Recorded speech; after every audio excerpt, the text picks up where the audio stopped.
Hello, everyone, and welcome to the Very Reasonable Pilots podcast. I'm your host, Charles. Along with me, as always, is my co-host, editor, producer, co-pilot, gunner, navigator, orator, and animator, Jacob Gloth. How you doing today, Jacob? I am swell, Charlie. I'm actually a little nervous because this is my first pitch that I had to do with one of your titles. With a title I came up with. Haha. I really struggled with this one. The War of Drink. Fair enough. I was like, the War of Drink. What the hell do I do here? My first thought was a very unserious, silly, like Pepsi versus Coke, essentially, space sitcom, where it'd be like two space corporations battling it out in ridiculous soda battles. Because that was my first thought when I hear the War of Drink. But that is not at all what I've got here at all. That's not even remotely close to what I have. No. I actually have I don't know if it, the War of Drink. That is a perfectly fine title for the pitch that I came up with. But I was wondering if you would also be okay with the War on Drink, changing that F into an N. I'll get your thoughts on that after we get to the end here. Fine. Well, you already gave him now. So yeah, all right. Doesn't matter. He's okay with it. War of Drink, War on Drink. I'm okay with either one. But the War on Drink might be slightly more relevant because I'm doing Space Prohibition. Oh, Space Prohibition. We love that. That's great. That's fun. What the hell does that mean? Basically, I have got a theocratic government running a crusade on an intoxicating beverage called Slip. It's like alcohol. Slip. But with more varying effects. I kind of was thinking more kind of like absinthe, because you know absinthe is, I think it's fermented in wormwood, so it has like some vague, especially like the absinthe that was used, like that artists used in like the 1800s or whatever, or even before then. Exactly. It had some like sort of psychosis effects, or not really, but like more like, you know, some, you know, it's supposedly hallucinogenic. Yes, that's the word I was looking for, not psychosis. Supposedly. But, so this would actually be a little bit more hallucinogenic, which this theocratic government is, we don't like that, bad. So Slip is the name of the drug. Theocratic government. Yeah, so it's, religious and stuff. So I didn't know. I don't know what the word theocracy means. No, we don't. Where are we? Well, we're in the future, obviously, because I said space. In a far-off collection of systems called the Tri-Star Confederate. It's 4 planets, or four systems, aligned in their values. So when I say a tri-star, I literally mean it's like a star, and there's like 3 planets on one on each point, and then there's one in the middle. So there's 4 systems. 1, 2, 3, 4. Yeah, there's 4 systems. Okay. So the middle one is called Lyre, which is kind of like Lyre, by the way. It's kind of the most, it's where like the more developed stuff is, and the other 3 are kind of less developed.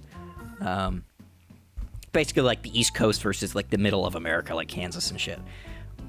Or even before that, like in the 1800s, like, the like Europe being the more developed place, and then sort of like the Badlands of New Mexico being the undeveloped place. This is the frontier. The other 3 planets is what I'm saying here. This is the Old West. Okay. It's more cowboy-y out there.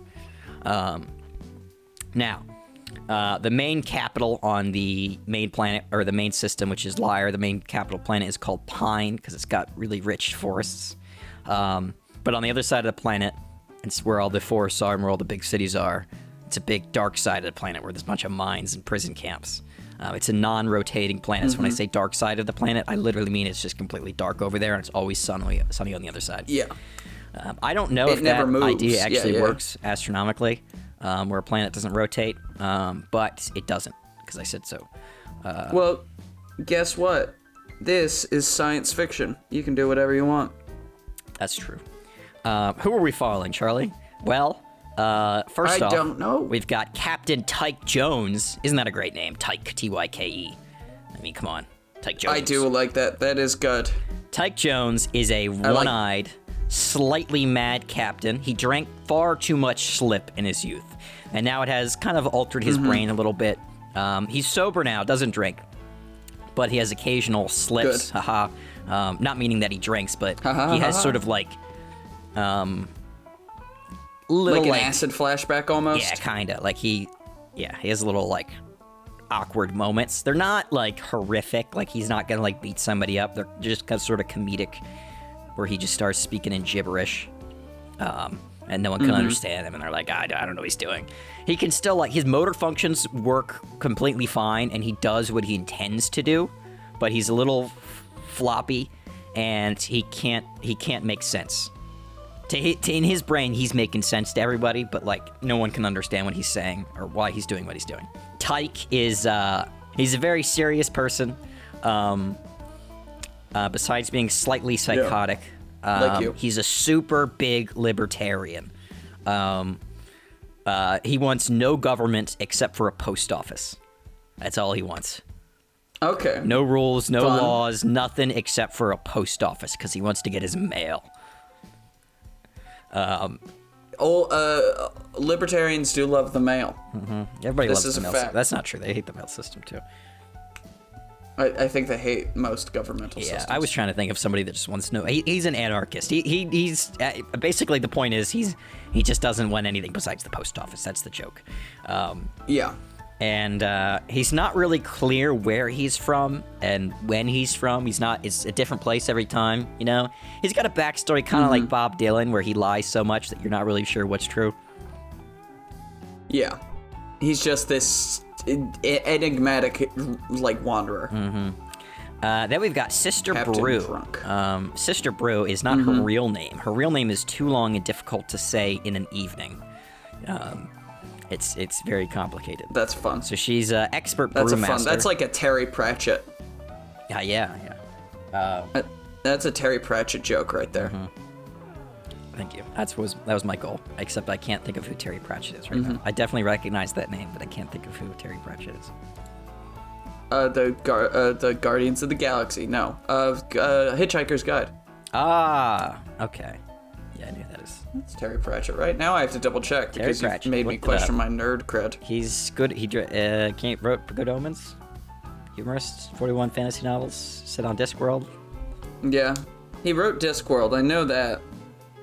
Wait, if he didn't do... He did Good Omens, which is that Amazon series, but he wrote the book, not the Amazon. Well, he might have wrote the Amazon series too, but Good Omens was the book. No, That he with Neil didn't Gaiman. because he was dead. He's dead now. Douglas Adams. He is 2015. Douglas Definitely didn't Adams do is that. the one who did. Yeah, Douglas Adams is the one who did Hitchhiker's Guide. So were you trying to compare that to Back to the- Hitchhiker's Guide or Terry Pratchett? Hitchhiker's Guide. Okay, so not Terry Pratchett. Anyway, Sister Brew, you can probably guess by her name. She's the expert brewmaster of what slip, obviously. Why would it be something else? She's from the swamps of Goro, which is this Goro, Goro, which is the smallest planet in the Lyre system, which I mentioned earlier. That has the Pine planet in it, which is the capital. She's in her early 20s. Has years of experience working on shine rigs, which are just slip rigs, like essentially like moonshiners. Because her family was moonshiners or slip makers, but they all lost their jobs when slip got outlawed. So slip only got outlawed recently in the last 10 or so years. So her family was one of these people working on the rigs, and all of a sudden their whole lifestyle, everything they've been doing, their family business that they've been doing for generations is out against the law. So Okay. kind of out of luck, and her whole planet was based around that business, so it all just falls apart. So she's doing sounds it bad. on the low now with this crew. She treasures her family recipe, but as we'll get into, she doesn't really remember all of it. She's got a deep southern drawl, not much of a fighter, but has a big mallet for whacking gators because there's alligators in the swamps where she's from. So she's got the big mallet, and she's got some hillbilly humor. She's more of a simple. She likes her simple jokes. Yeah, But, she's a redneck. She's a hillbilly. She's a brewer. Yeah. All right. Then we've got you're gonna like this name, Wicomico Spriggs. I do like that name. That's a name. That's a fun name. I'm gonna be That's calling a him lot of Wick a name, for too. short because it's so long. Wicomico Spriggs. Yeah. Anyway, Wick, he's an old Western gunslinger. Billy the Kid type. He's killed 20 men by the age of 21. He's 21 years old. He's wanted all over the Tri-Star area, which I think is a funny way to call this Confederacy. And has taken refuge with the bootleggers. We'll get into that whole scenario, how he got there, in a bit. And he's a bit of a lone wolf, but loyal to the crew for the most part. Big talker, and has a big mouth, which can lead to trouble. Now we've got the most exciting character. Next is Jamar Chase. Does that name sound familiar to you? No. Okay. Should it? Well, Jamar Chase is, in this show and in real life, a Bengals wide receiver. Cincinnati Bengals. Okay. There's absolutely no explanation for why he is here in this story at all, besides the fact that his contract ran out. I'm looking him up now. Jamar. It's J-A''Marr. That's how you spell his first name. All right. So, all right, Jamar Chase is here. Yes. All right. He looks receiver. cool. He looks so like he's a very nice fast guy. and strong, which you have to be as a wide receiver. He's the runner for the group and is decent in a physical fight. He's a smooth talker, and he knows how to calm down Tyke Jones, the captain. Now, that's does Jamar Chase in real life know how to do all of these? Is he also a smooth talker? Or is that just a little bit of fiction that we came up with for the show? I don't know. I have no idea, to be honest. You don't know him? No. I would have figured you had his phone number. No, I don't know him You know too so well. many famous I just people. know he's a decent wide receiver. So he's in the show. Hopefully he'll accept to be a part of this. Then we have... That's hilarious. I love that. Maribel Jessup. Maribel Jessup is Tyke's 14-year-old daughter. She's fairly quiet, but a joy to the group. They all teach her, parts of their trades, and she helps break down Wicomico's, cool exterior, because he's more of a lone wolf type. She's not really bothered by her dad's fits, As I said, they're not violent, they're just sort of gibberish. She just thinks her dad's kind of a silly person. Anyway. Yeah. Our antagonists, so that's our main crew. Our antagonists are Inquisitor Victor Hart and Inquisitor James Hart. So Inquisitor Victor Hart, Heart, is a deadly serious hunter of bootleggers, hates the drink, and wants to exterminate it. He's a Agent Smith kind of type. Agent Smith from The Matrix. From next door, yes. from your house. Yes. From the person who lives next door to your house, Agent Smith. Agent Smith, yes. And Inquisitor James Hart, Hart, so they're not related. They're gonna, the constant joke that you'll get is, this is Inquisitor Hart and Inquisitor Hart, no relation. Or Inquisitor Hart and Hart, no relation. That kind of gimmick. James Hart is much more lax. He still upholds the law. It's getting cliche now at this point because we're in every show we seem to have a Harley Bullock type person, but he is also kind of Harley Bullock-esque. We love Harvey Bullock. Like Harvey He's Bullock. the best Batman character who's not named Batman. He's a good. I wouldn't say that, but he's a good Batman character. He's known to sample the drink, the slip, for educational and investigative purposes. He's not as religious about the whole thing, He's like, we gotta get, we'll chase him, Woohoo. Yeah. Maybe he's like, I need to get into the mind space of the person who is, doing this crime. So I'm gonna go, have sex with this hooker while I'm drunk off this slip, just to get into their mind, man? But, that sort of thing. Yeah. So Inquisitor Victor Hart doesn't really like that at all about James Hart. He's not, Victor Hart doesn't really like James Hart, and James Hart doesn't really like Victor Hart, but they have a decent relationship, working relationship. And neither of them really like Kevin James or Kevin Hart. Nope. Which is crazy. Nope. Not related. No relation. That's the one thing that they can agree on. Yes. That is true. Episode 1. So, we open in a futuristic Western saloon in a desert town in the outer systems. So, as I said earlier, there's the Tri-Star. So, this is one of the far out systems, not the close-up ones. So Western Saloon. At the bar, Wicomico Spriggs sits down with his gun at his hip and a wide duster on his back. He's sipping a cocktail. Normal alcohol is okay in this universe. The only man in the bar is the tender, and he's nervously cleaning a glass. Outside, a voice yells for him to come out, and we zoom out to see the full interior of the bar, where tables are flipped and the glass is shattered. On the floor lays one man dead from a bullet through his heart. Outside, Inquisitor's Heart and Heart are waiting with a collection of other armed men in deep black robes like police coats. So it's kind of like, it's almost like, you've seen like the classic sort of Inquisitor outfit. It kind of looks like it's like a big black sort of robe coat thing. Interrupts. No one expects the Spanish Inquisition. I know what's going on here. You know. I'm drinking out of a Monty Python mug right now. It says it right on there. No one expects that. That does not surprise me a bit. You're the biggest Python head I know. So, but these are like all black. They're kind of like, imagine like it's got this sort of like 18th century feel to it in terms of like the look of it, like in the way it's structured, but it's got the futuristic spin, so it's like a mix between what you'd see like some like politician wear in the 18th century and or like a noble wear and a like futuristic, like some you'd see like Rick Deckard wearing Blade Runner, that kind of, it's a mix between those two, both being sort of like old and futuristic. So it's late in the afternoon. Sunset isn't too far off. Victor Hart asks why they haven't shot him yet. The guy inside, he's talking to the homicide detectives, and he tells them that and the homicide detective looks at Victor Hart and tells him to, fuck off. If there isn't drink involved, then you're just, you're just another one of them. And he points to the scattered crowds of onlookers in the small little frontier town.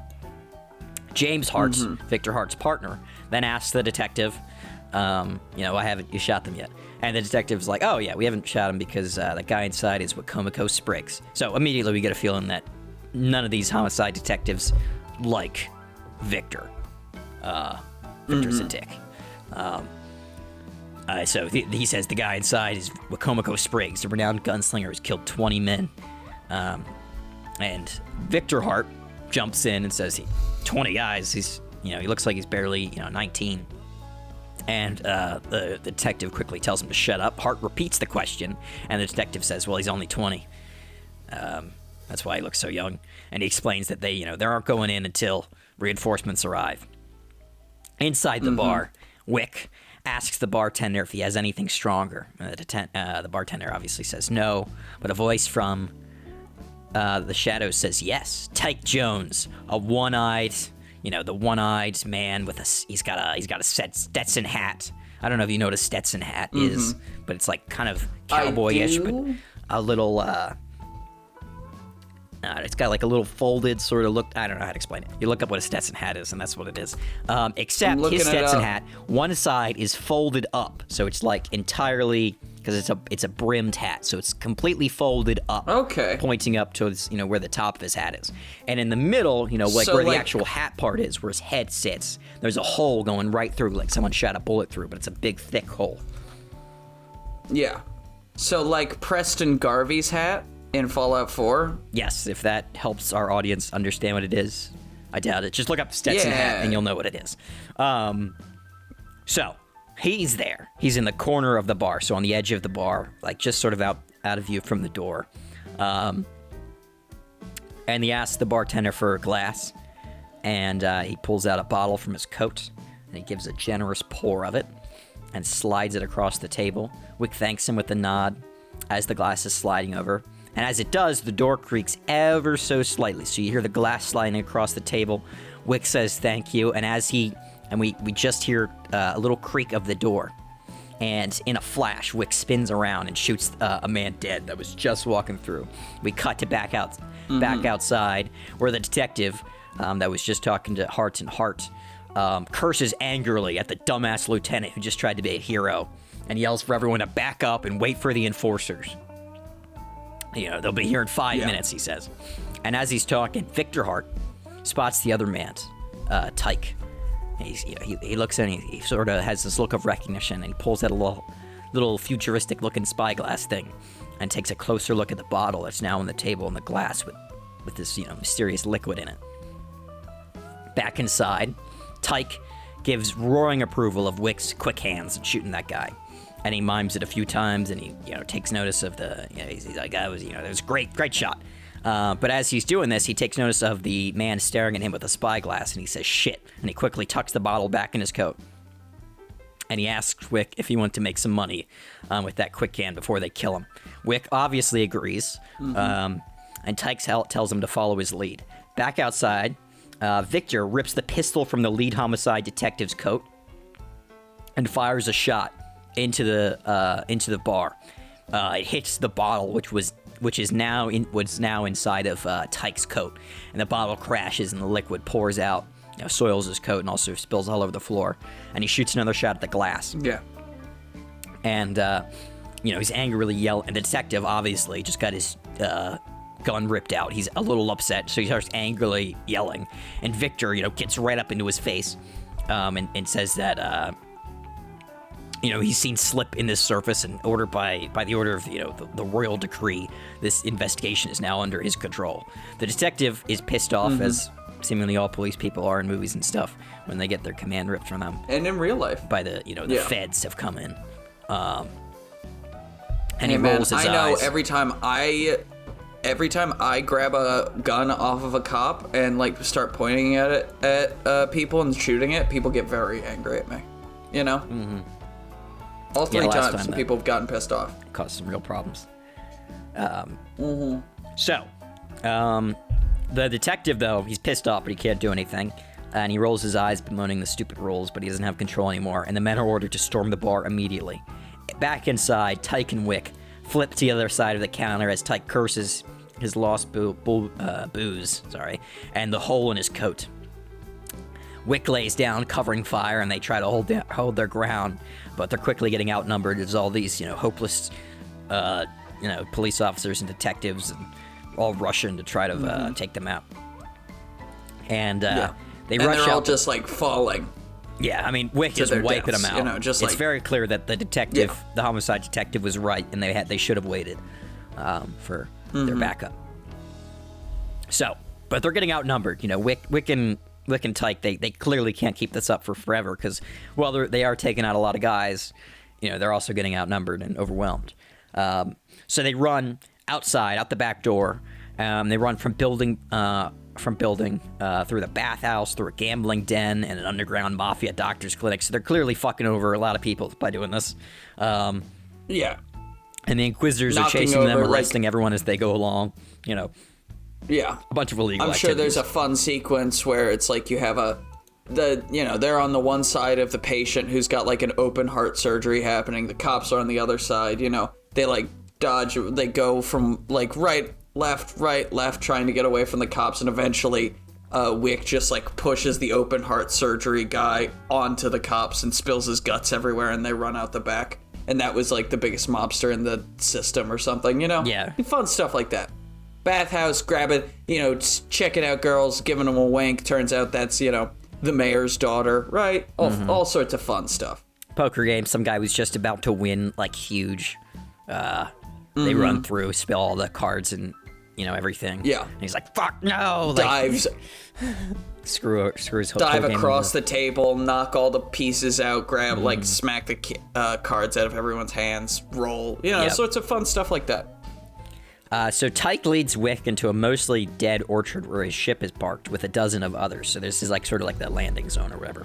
And he tells Wick he needs time to start it up. They can't just get in the ship and go. They're going to lead everyone there, and that'll be bad. So he's got to hold them off, and he tells him to lead them to the cliffs, and that's where he'll pick him up on his way down. Wick yells, what do you mean my way down? And Tyke just yells the cliff, which Wick doesn't really understand what that means, obviously. And so Tyke runs aboard the ship, and he's telling everyone frantically to get their shit together, while Wick crazily runs, shooting and screaming, trying to get everyone's attention, so they'll chase him, and doing what he can as he skips through town. He eventually makes it to the cliffs and is on a final stand. So there's a little rock that he can use as cover, but he's getting completely overwhelmed as the enforcers arrive. So the enforcers They're like big husky dudes in this thick metal body armor. Kind of like think the power armor from Fallout. So it's like just big, thick mechanical, like a mech suit kind of thing, but it's small. It's like robotic, so you get more strength, but it's not huge. It makes you're probably like now like 6'8" or maybe 7'2". I don't know how tall power armor makes you in Fallout, but like you're also probably like a ton in terms of weight. But you're not like this isn't some massive thing that could like destroy a building. This is still a small sort of one-man thing. So Wick holds them off, but eventually is shot in the shoulder by Victor Hart, and he falls off the cliff, seemingly gonna die. But as he's falling, he's caught by Tyke's ship and whisked off safely. So clearly he meant on the way down, as in jump off the cliff. So as Victor Hart screams vengeance into the winds as they, fly away on board the drunk tank. That's the name of the ship. Wick wakes up to find... Oh, that's a great name. I know, that's a great name for a ship. Yeah. Wick wakes up to Maribel's tiny face and is horribly confused until an ugly Tyke Jones. So he sees this little cute girl's face and he's like, what the hell is happening? This adorable little child's looking at me. And then he sees Tyke Jones push his daughter away and look at him. We see this horribly ugly, mangled face of this, longtime bootlegger captain. And he shakes Wick's injured body. He's like, you made it. Good. I told you to jump earlier. I don't know what you were doing. And he gets, at the end, the episode sort of ends with, him, meeting the crew briefly, and he's given a room for his temporary stay. Yeah. Temporary stay. Yes. Okay. And who are you casting as the crazed captain? Because I had an idea, but if you had an idea already, I don't want to. No idea. Nicolas Cage. Nicolas Cage. That's a good one. I like that. I think he would work well. He would nail it, I think. As the patriarch, but also a lunatic. Mm-hmm. And we have Pedro Pascal play Wick. Yes, of course. Pedro Pascal, that famous 20-year-old. Yeah, he's a little too old to play Wick. But if Pedro Pascal said, I'd want to do this, obviously we'd take Pedro Pascal. I mean, come on. Mm-hmm. Of course. Who's going to not take Pedro Pascal? He's your favorite actor. He's the best. Besides Henry Cavill. If we could have a show with them two in it, that would be a good show. Oh, that would be a good show. Mm-hmm. That'd be a fun show. Okay, episode 2. Episode 2 is where we really meet the crew and Wick gets familiar with everyone. He's trying to stay distant because he's kind of thinks this is a temporary stay. But Maribel is very insistent, about him being a part of the group, and kind of breaks down his guard a little bit. Sister Brew, not a fan of Wick for ruining their supply route because they basically can't go back to that planet anymore. They can't, sell. They were planning on trying to set up a business with some business with that bartender, but that obviously got ruined. And so she feels that Wick should have to pay for their lost revenue and medicine because obviously he got injured. He got shot in the shoulder. So Tyke isn't nearly as insistent, but Wick agrees to lend his services for some time. Though Brew doesn't really think that he's going to be of any use. She's kind of like, all right, whatever. You shot some guys. I don't think you're going to be super useful to us. So they head to another planet. You about as useful as a cat that's already been skinned. Exactly. You should play Sister shit like Brew. that. I've been cast. Brew doesn't think he's going to be of use. So they head to another planet to sell their stock. So this planet is called Otterbend, and also the city is called Otterbend. It's like a sleazy, cyberpunk rainy city on a Camino-esque ocean. Yeah, okay. So Camino as in the planet from Star Wars, which is all water. So it's basically like an oil rig, but it's a planet, or like a city on an oil rig. But it's a city, and it's raining all the time. Yeah, always raining. Because it's a water planet. Yep. Okay. So they agree to sell their slip load to a local gang, but at the meeting, they get undercut. Classic scenario. And they end up in a shootout. Classic gangster shit. Mm-hmm. And Brew almost gets shot, but Wick saves her. So this is kind of a moment where Wick's like, I can be of sort of some use. And they all manage to escape, but now they're out of fucking booze because they didn't make it out of there with their shit. Yeah. What were you gonna say? Okay. I was gonna say maybe it would just be a fun part of the action sequence if, like, someone's thrown a spear or something at her, like something that's slower moving than a bullet. Yeah. And he shoots it out of the air away from her. Ah. And it's like, not only is he like, I'm useful, but I'm really fucking skilled. I'm really good at this. Yeah. One thing and nothing else. He's got a quick hand. He's got a good shot. That's it. Mm-hmm. All right. End credit scene for that episode is going to be Victor Hart and James Hart showing up, interrogating the gang as they search for Tyke's crew. So they're like, this gang is going to seem really tough in the fight that our crew has with them, the drunk tank, Tyke's crew. But once Victor Hart and James Hart get there, like, we're going to see this fearless, scary gangster crew completely fucked up because they've got no chance against the Inquisitors. Against the government. No. Mm-hmm. The government. Episode 3. And so... Oh, where are you going? What's up? I have a question about the Inquisitors, right? Yes.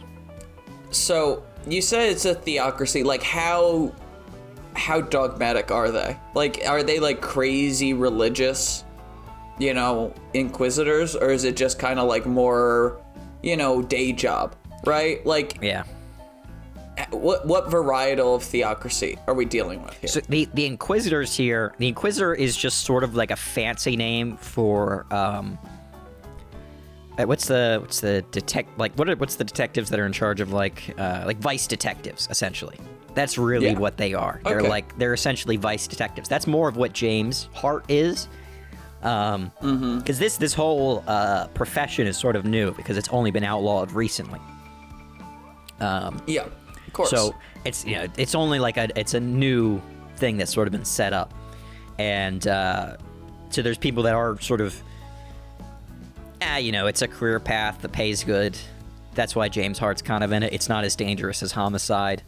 You're just sort of picking up bootleggers who are not really too bothersome, and then you've got Victor Hart, who thinks this is like destroying society, and he's like this hero who's saving the world. Yeah. I'm just wondering, like, the theocratic government, or is it more like a Warhammer 40k sort of varietal where it's like everyone who, you have to believe this exact specific thing or else you're a heretic and you're going to be executed, and like all this like super dogmatic religiosity? Or is it more of like a bureaucracy of religion where it's like... definitely more of a bureaucracy of religion. It's like... More of a bureaucracy, right? Yeah, so it's like there's not like a dictator of this place that's like, you have to follow this. They're not like, there's not like a super like it's more like oligarchical in the sense that there's the government system is more like just a bunch of sort of businessy people in charge that have this sort of agenda or like the sort of moral system that they're putting on everybody. All right. Cool. Episode 3. So they need new stock, obviously, since they just lost all their booze. I should mention, tonally, this show is going to be like sort of a mix. It's kind of like, it's going to start more silly, but sort of like action-wise fun. Like sort of serious action, or like punchy action, I should say, not serious. But like tonally, it's pretty joking. And then as we get later on, it's going to get more and more serious. That's sort of, it's going to be like a slow, spin to serious.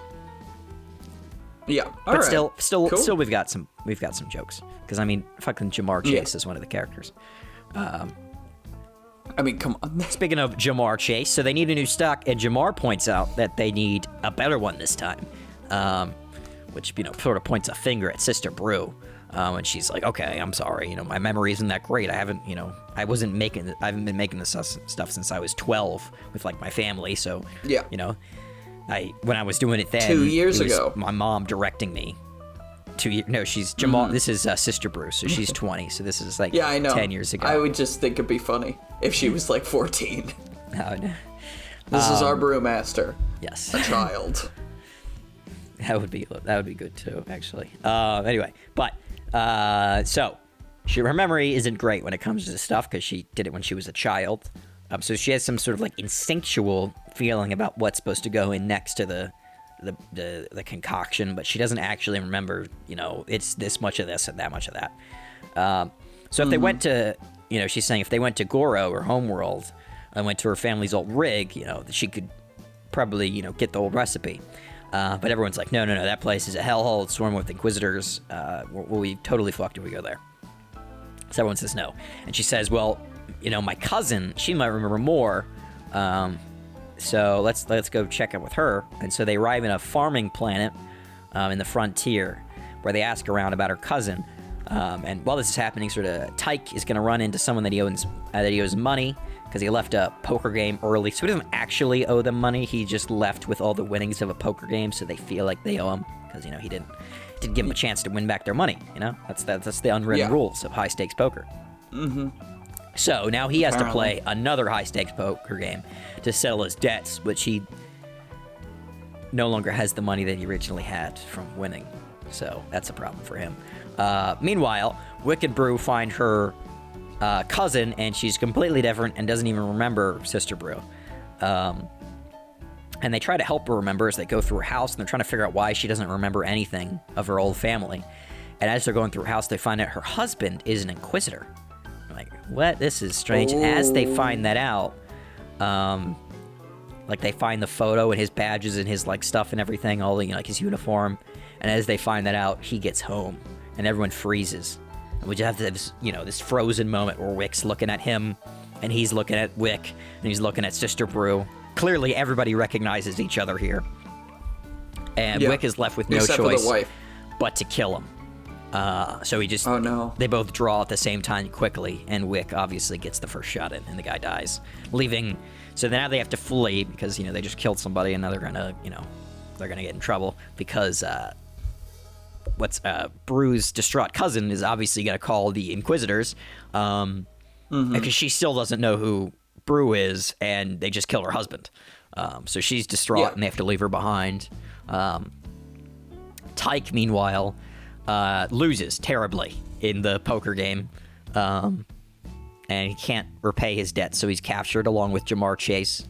And Maribel is on the ship, and she tells Wick and Brew, you have to save, my dad and Jamar, and they're like, we have to get away now. We can try to find them. So they have to, escape. So this episode kind of ends with a lot of problems. Where this show is going, basically is, they're obviously going to save Jamar and Tyke. That's going to be a whole fun thing. We're eventually going to go back to Goro, finding it as just a terrible hellhole. Totally, fucked up place. Sister Brew's not going to like that. Everyone's right about it. And they're going to be right that it was a bad idea to go there because Wick is captured and the rest of the crew are going to get spotted by... So Victor Hart is going to spot Wick and he's going to capture him. But the rest of the crew is going to get spotted by James Hart. So in this chase in that episode, James Hart's going to find the rest of the crew. And their ship and everything. But he's going to see Maribel, and James Hart is going to make this decision to let him go because he sees they've got a kid with him. Yeah. Victor might as well. Is it going to be... Oh, what are you saying? Will the decision be oh my god, maybe these people aren't as bad? Is he going to be taken aback by the kid, and in, a moment of weakness, the criminals will escape? Or will he, have an extended moment where he can, he's pointing the gun at them, and then the little girl comes up and is like, please let us go, mister. You seem nice. And he'll, keep the gun pointed, and then he'll look down at her and look back up and look down and then put the gun away. Yeah. Or is it going to be there's a kid there, throw his gun away, and, they'll use that opportunity to escape. Yeah, he's going to make a decision to let them go, which is going to cause him problems. Because he's going to see them have a kid, and he's like, I didn't actually think about this. Maybe maybe his daughter died, or he was an orphan as a kid or something. He has some reason where he sees a kid and he's like, I'm not going to make this girl an orphan. I'm not going to, I'm going to let her dad and her, they're selling drinks, This isn't the worst thing in the world. If I let him go, and then it's not like I'm letting go a bunch of murderers. And he's, so he lets them go. And he's always been more concerned about getting Wick, because Wick is a guy that's actually killed a lot of people. Wick's you know, the people that he's killed have always been people that have tried to kill him. He's not like a out and out murderer kind of guy. But he's you know, he has killed people, so you know, he's gotta be put in jail. Hart sees him as the bad guy. James Hart, that is. Victor Hart sees him as a bad guy because he's selling slip, which is evil. So where the series is ultimately going is, you know, they're obviously they're going to rescue Wick from the Capitol, probably about as he's getting hanged or something. It's gonna be some epic, you know, moment. And Hart is also that James Hart is going to get locked up for his decision to let them go, to let Maribel and the rest of the crew go. Victor's going to, you know, sort of turn on him. And also it's going to, he's probably going to get caught with like a flask or something as well that he, you know uses to educationally to understand, you know, according to him. Of course, educationally. Of course, we're going to have a Victor and Tyke showdown that's got to happen. And the way that Victor is ultimately going to die is he's, of course, I mean, he can't die in any other way. He has to die by drowning in slip. I mean, that's the only way he can die. I was going to say, it is like, it's like that guy in Who Framed Mr. Roger Rabbit. It's like this thing has to kill him, right? He's dedicated himself so much to it. Yeah, it has to be what kills him. To removing it or destroying it. Yeah. That's just poetic justice right there. And when Victor is, like, when the authorities find Victor drowned in slip, they're going to think that he was actually the crazy drunk, and James Hart was a decent detective, and he's going to get reinstated. And that's where it's kind of going to end, is that, like, our bootleggers are still out there. They're still, you know, crew. They're together. And now there's a more lax hand at the control of the Inquisitors hunting them. Yeah. And so they'll be like, all right, this is cool. Yeah. You know, as long as they don't do anything horrific, he's going to not really care. Yeah. That cool. is the war on drink, or the war of drink. The war on drink. I enjoyed it quite a bit. Do you have any ideas who we'd be playing? We could be some homicide detectives that die in the beginning. Or like that are like bitching about. I was gonna say bathhouse. We're two dudes in the bathhouse and we get our towels stolen. Yeah. I don't want. Okay, well if our towels are stolen, there's got to be something else there because I'm not showing full nudity on screen, Charlie. No, we could put something else in the way. Okay, that's good. 2 cans of slip that we'll have in between our legs. Yes, cans. That we're hiding with the towels, and the towels get stolen. The slip spills. There you go. Yeah. I like it. All right, cool. I like the show, The War on Drink. I enjoyed it. Thank you, everyone, for listening to the... Wait, you have to give me a name. I almost forgot. Oh, shit. Give me a name, Jake. Pick a number, Charlie. Yeah. Out of what? Just a number? 72. Out of 5. Okay, a number out of 5. 4. I picked 4. Good. 4. Because that's what we did this already. He's lying to you right now. He already picked his name. We are lying. We're doing a double right now and a double recording, and he already knows what number to pick and what title for the next episode. I do. I'm gonna give him, which is 6 Feet to Nowhere. So we're about to go record that episode right now, but you're gonna have to watch or wait a whole week until you can find out what the hell 6 Feet to Nowhere is. I'm gonna find out in about 4 minutes. In about 5 minutes. Well, thank you everyone for listening. You really just sold me out to the audience. I did. Yeah. Thank you everyone for listening to the Very Reasonable Pilots podcast. I've been your host, Charles. Along with me, he's always been my co-host, editor, producer, co-pilot, gunner, navigator, orator, animator, and podcasting associate, Jacob Gloth. If you like what you heard here and you want to hear more, please give us a like, a follow, subscribe, tell your friends, tell your family, tell your dog, tell your cat. And remember, we will be here next week with a brand new televisual series for you to imagine and enjoy. And that televisual series will be titled what, Jacob? What? 6 Feet to Nowhere. Damn. All right. Goodbye.